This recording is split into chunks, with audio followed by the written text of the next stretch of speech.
बहुत ही सुंदर कथा, पूरी अवश्य पढ़ें। किशोरी जी की नीली चूड़ियाँ, बाबा विट्ठल दास की छोटी बहू।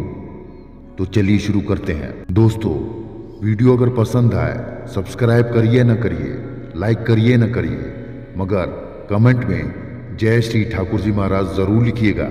बाबा विट्ठल दास किशोरी जी और ठाकुर जी के अनन्य भक्त थे।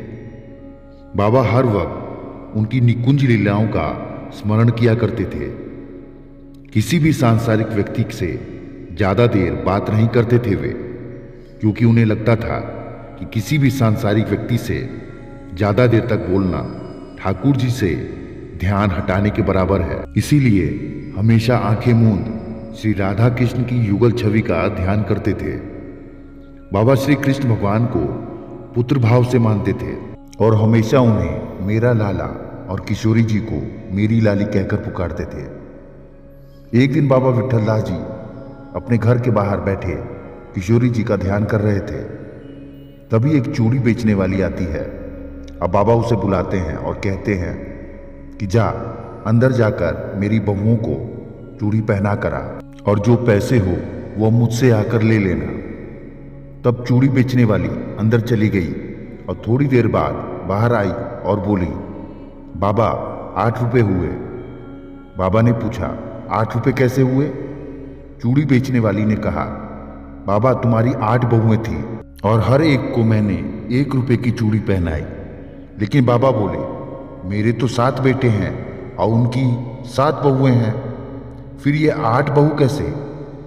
चूड़ी बेचने वाली ने कहा, बाबा मैं तुमसे झूठ नहीं बोलूंगी। अब बाबा का ज्यादा बहस करने का मन नहीं था।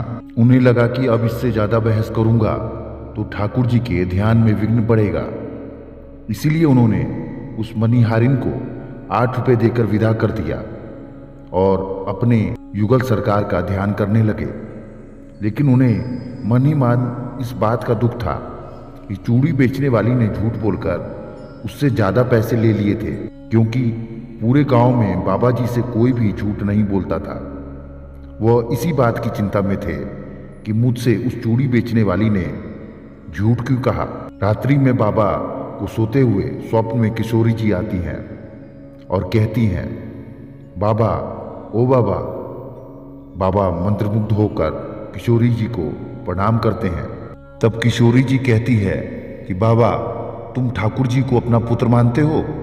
बाबा बोले, ठाकुर जी तो मेरे बेटे हैं, मेरे लाला हैं वे तो। अब किशोरी जी कहती हैं, यदि ठाकुर जी तुम्हारे बेटे हुए तो मैं भी तुम्हारी बहू हुई ना? बाबा बोले, हाँ हाँ बिल्कुल बिल्कुल मेरी लाली। फिर किशोरी जी कहती है, फिर तुम दुखी क्यों होते हो? जब चूड़ी बेचने वाली ने मुझे भी चूड़ियां पहना ही दी तो। तभी बाबा फूट फूट कर रोने लग जाते हैं और कहते हैं कि हाय कितना भागा हूं मैं। मेरी किशोरी जी ने खुद मेरे घर आके चूड़ियां पहनी और मैं पहचान भी न पाया। तभी किशोरी जी अंतर्ध्यान हो जाती हैं, बाबा की नींद खुल जाती है और फिर अगले दिन वो चूड़ी बेचने वाली उनके घर फिर से आती है और बाबा कहते हैं कि आगे से 8 जोड़ी चूड़ियां लेकर आना और मेरी सबसे छोटी बहू के लिए नीले रंग की चूड़ियां लाना। धन्य है ऐसे भक्त जो किशोरी जी से ठाकुर जी से अपना संबंध स्थापित करते हैं और उसे पूरी तरीके से निभाते हैं। तो दोस्तों, विट्ठल दास जी की छोटी बहू और उनकी नीली चूड़ियाँ, किशोरी जी की यह कथा आपको कैसी लगी? लाइक ना करें, सब्सक्राइब ना करें, मगर कमेंट में जय श्री ठाकुर जी महाराज लिखना ना भूलें। तो मिलते हैं अगली किसी बेहतरीन आध्यात्म कथा के साथ। तब तक के लिए धन्यवाद।